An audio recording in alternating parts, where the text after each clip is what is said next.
नमस्कार मित्रांनो, तुमच्या सगळ्यांचं मराठी गुंजन व्हॉइस या चॅनेलवर खूप स्वागत आहे। आज आपण दिल मिल गए भाग दुसरा बघणार आहोत। मित्रांनो, मागच्या भागात आपण पाहिलं की रिधिमा आणि अरमानची कशा प्रकारे भेट होते आणि त्या दोघांमध्ये कशी भांडणं सुरू होतात आणि पैस कोण जिंकतं हे सुद्धा आपण मागच्या भागात पाहिलेलं आहे। रिधिमा पैस जिंकते आणि अरमान तिला कॉपी आणून देतो। त्याचबरोबर सगळ्यांसमोर तू या हॉस्पिटलची बेस्ट डॉक्टर आहे म्हणून मान्य करतो। तेवढ्यात हॉस्पिटलमध्ये अनाउन्समेंट होते की OTP मध्ये इमर्जन्सी आहे आणि डॉक्टरांनी लवकर या म्हणून। तेव्हा रिधिमा, अरमान आणि सोबतचे बाकी डॉक्टर सगळेजण पळत पळत जातात। एका प्रेग्नेंट मुलीची डिलिव्हरी करायची असते। ती केस खूप कॉम्प्लिकेटेड असते, त्यामुळे डॉक्टरांच्या सोबत रिधिमा ती केस हँडल करते आणि त्या मुलगीची सुखरूप डिलिव्हरी करते। सगळेजण रिधिमावर खूप इम्प्रेस होतात। तेव्हा अरमान तिला कॉंग्रॅच्युलेशन बोलतो। त्यावेळी रिधिमा त्याला बोलते की मला वाटलं नव्हतं की तू मला कॉंग्रॅच्युलेशन बोलशील म्हणून। अरमान बोलतो की एवढं चांगलं काम केले आहेस म्हटल्यावर कॉंग्रॅच्युलेशन म्हणायला तर पाहिजेच ना। रिधिमा त्याला थँक्स बोलते। त्यावेळी अरमान कानाला हात लावतो आणि बोलतो की बहुतेक नेटवर्कचा प्रॉब्लेम आहे। तू काय म्हटलीस, काय ऐकायला नाही आलं। रिधिमा मोठ्याने ओरडून त्याला थँक्स बोलते। हॉस्पिटलमध्ये एक लहान मुलगी ॲडमिट होती। ती खूप जेवायसाठी नाटकं करायची। तिला काही खायला दिलं ना तर खायचेच नाही।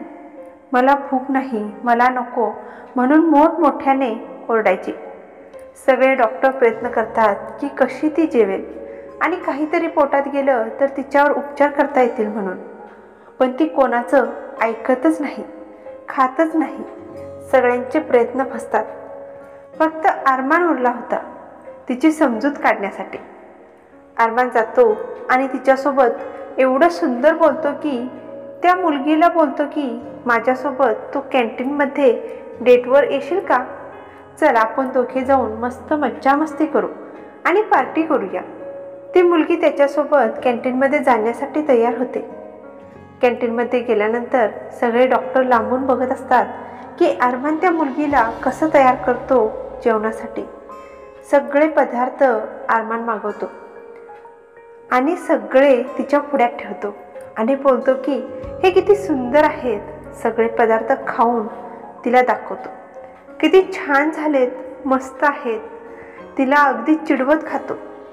तो ते सगळे पदार्थ अगदी चवीने खाताना बघून तिच्यासुद्धा तोंडाला पाणी सुटतं आणि ती मुलगी खायला सुरुवात करते। तेव्हा रिधिमा खूप आश्चर्यचकित होते की नेहमी असा हा भांडखोरा मुलगा केव्हा केव्हा किती गोडसुद्धा वागतो। त्या मुलगीने जेवायला हवं म्हणून अरमान भरपूर खातो आणि त्याला ॲसिडिटी होते। तेव्हा बाहेर आल्यानंतर तो पोट धरून चालत येत होता। ते बघून रिधिमाला खूप हसायला येतं। ती त्याच्यावर खूप हसते। तेव्हा तो बोलतो की तुला पाहिजे ना तेवढं हसून घे। एक दिवस स्टाफमधल्या एका मुलीचा वाढदिवस होता, त्याच्यामुळे सगळेजण पार्टीमध्ये जातात। पार्टीमध्ये गेल्यानंतर अरमान आणि रिधिमाची एका छोट्याशा गोष्टीवरून खूप भांडणं होतात। त्यावेळेस रिधिमा अरमानला खूप काही बोलते, त्याला नाही तसं बोलते, त्याचं मन दुखवते। बराच वेळ झाल्यानंतर ना तिच्या लक्षात येते की मी खूप अरमानला चुकीचे बोलले आहे, त्याला असं बोलायला नको होतं। रिधिमा अरमानजवळ जाते आणि त्याला सॉरी बोलते। तेव्हा अरमान खूप चिडलेला होता, त्याचं खूप मन दुखावलेलं होतं, त्यामुळे तो तिचं काही ऐकतच नाही, तिला माफ करत नाही। रिधिमा रागाने पार्टीतून निघून जाते। रिक्षाने घरी जात होती त्यावेळेस पार्टीमध्ये असणारा एक मुलगा तिच्या पाठोपाठ जातो आणि रिक्षा थांबवून तिची छेडछाड करत होता। रिधिमा खूप घाबरते आणि पळत असते, पण तो मुलगा तिचा पाठलाग करतो आणि तिच्यावर जबरदस्ती करण्याचा प्रयत्न करत होता। त्यावेळेस अरमान तिथे येतो आणि त्याला खूप मारतो। रिधिमा खूप घाबरलेली होती, खूप रडत होती। अरमानला घट्ट मिठी मारते आणि खूप रडते। अरमान तिला आपल्यासोबत घेऊन जातो आणि तिला घरी सोडतो। पण तिच्याशी काहीसुद्धा बोलत नाही. रिधिमा त्याला थँक्यू म्हणायचा खूप प्रयत्न करते, पण अरमान तिला घरी सोडतो आणि न बोलताच तिथून निघून जातो. दुसऱ्या दिवशी परत हॉस्पिटलमध्ये दोघेसुद्धा एकमेकांना भेटतात, पण अरमान तिच्यासोबत बोलत नाही. ते खूप प्रयत्न करते त्याला सॉरी आणि थँक्स बोलण्याचा, पण बरेच दिवस दोघांच्यामध्ये बोलणं होतच नाही. हळूहळू तो तिला खूप मिस करायला लागतो. रिधिमासुद्धा त्याच्या न बोलण्याने खूप अस्वस्थ होऊ लागली होती.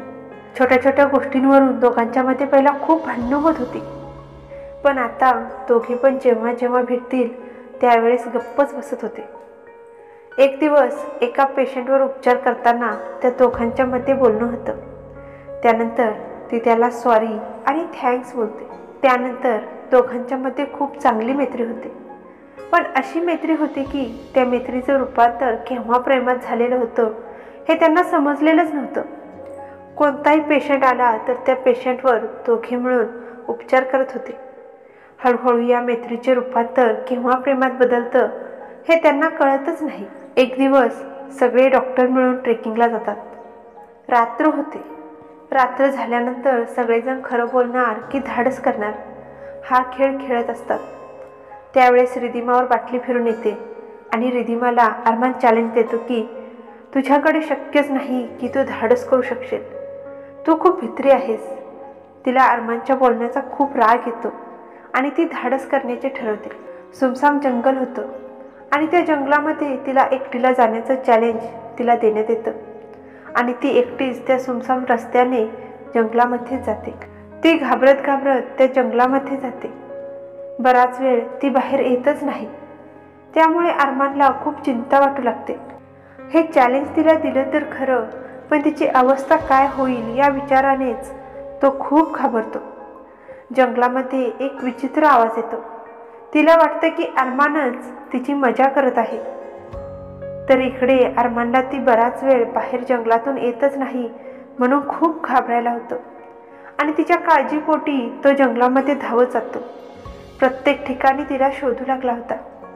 रिधिमा मोठमोठ्याने बोलत होती की अरमान, मला माहिती आहे ही तूच मजा करत आहेस ना, तुला मी आता सोडणार नाही. म्हणून तिथली काठी घेते आणि धावत धावत त्या आवाजाच्या दिशेने जाते. त्यावेळेस ती बघते तर काय, जंगलातला कोल्हा तिच्या समोर असतो. ती खूप घाबरते आणि ओरडत किंचळत पळत सुटते. त्यावेळेस रिधिमाच्या आवाजाने तिच्या आवाजाच्या दिशेने पळत जातो आणि रिधिमाला वाचवतो. त्यावेळेस तिला बोलतो की तुला जर काय झालं असतं तर माझं काय झालं असतं. अरमानच्या या बोलण्याने रिधिमा त्याला बोलते म्हणजे. त्यावेळेस त्या सुमसाम जंगलात अरमान आपल्या प्रेमाची कबुली रिधिमाला देतो. तिच्यासमोर पायांवर बसतो आणि बोलतो की विल यू मॅरी मी. तिला त्याचं ते प्रपोज करणं खूप आवडतं आणि ती एक्सेप्ट करते. मित्र म्हणून भेटलेले अरमान आणि रिधिमा यांची मनं जुळतात आणि अशा प्रकारे दिल मिल गए ही कहाणी पूर्ण होते. आशा करते की मित्रांनो तुम्हाला आजची ही कहाणी आवडली असेल तर नक्की लाईक, शेअर आणि कमेंट करायला विसरू नका. त्याचसोबत चॅनलवर जर नवीन असाल तर सबस्क्राईबसुद्धा करा. भेटूया पुढच्या कहाणीमध्ये. तोपर्यंत धन्यवाद.